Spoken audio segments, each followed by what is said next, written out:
Good night, America. It's time for your news by the numbers, and tonight's number is 5 billion. According to the United Nations, water shortage will put 5 billion people at risk by the year 2050. Today, almost half the world's population, 3.6 billion to be precise, currently live in areas that are vulnerable to water shortages. Leading scientists have cited climate change, pollution, and increased demand as the primary cause for the diminishing water supply. America, this is a really big issue. Now, this report also states in it that increased conflicts and threats to human civilization, unless action is taken to alleviate the stresses in these areas, we could have a real big problem. Now, this is one of these things that have been looming for quite some time, right? We have spent a lot of time, I think, on this show, and a lot of folks in the silence, not in the main headline, not in the headlines, right? It's not, you know, porn star sues president, which has been the main headlines of the day. But this has been a story that has sort of we've been talking about for about a decade. Water shortage globally. And now we're starting to see the first real impacts of it. In the next coming ones, Cape Town, South Africa will have their first 0 day, which is a day where there will be no water coming from the pipes. Yes, indeed, America, it is true. In Cape Town, residents of the city will have to line up and they will have to get their supply of water for the day.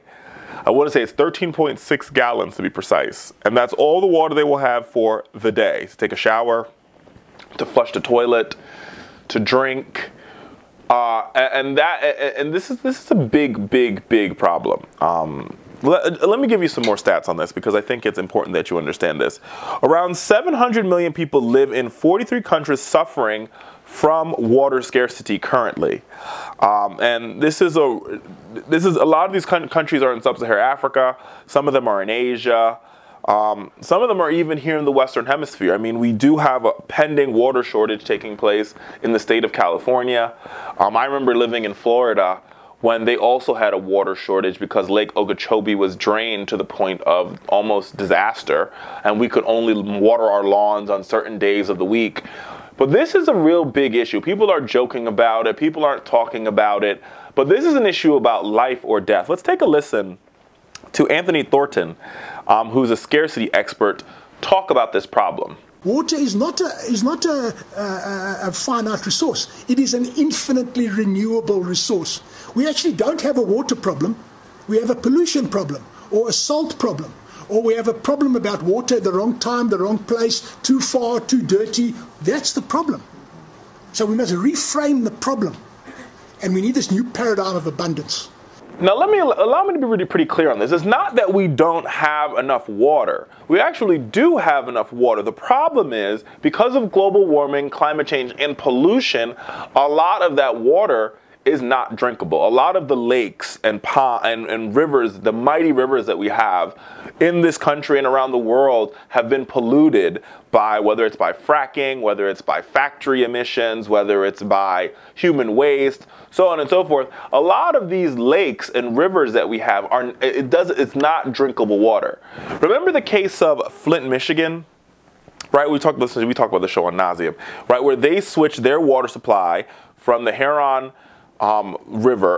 Lake to Lake Huron to the Flint River, and the Flint River water was disgusting, and that water basically stripped the pipes of the lead protective coating, and thus lead poisoned the people of Flint. So it's not that we don't have enough water. The problem is the water that we do have, we're not good stewards of that water globally. We pollute it like it's going out of style.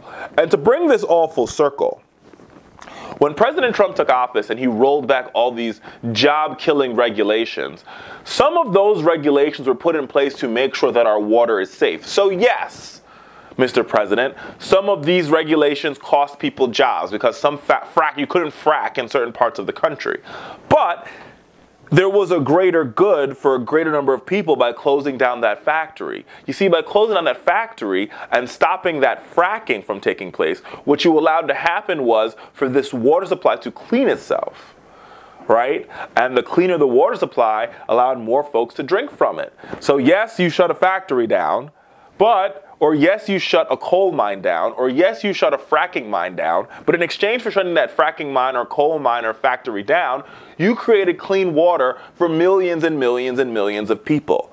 We have got to be very careful, America, and the world for that matter, of what we do over the next coming decades.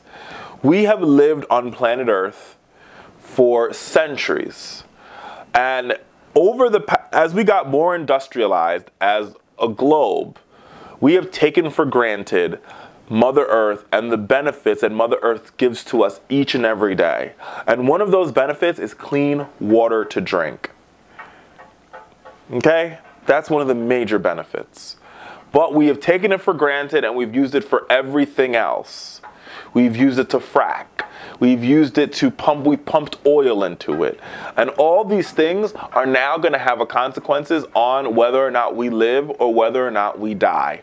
So it's about damn time that we put aside this ideal of profits and start thinking about our own well-being.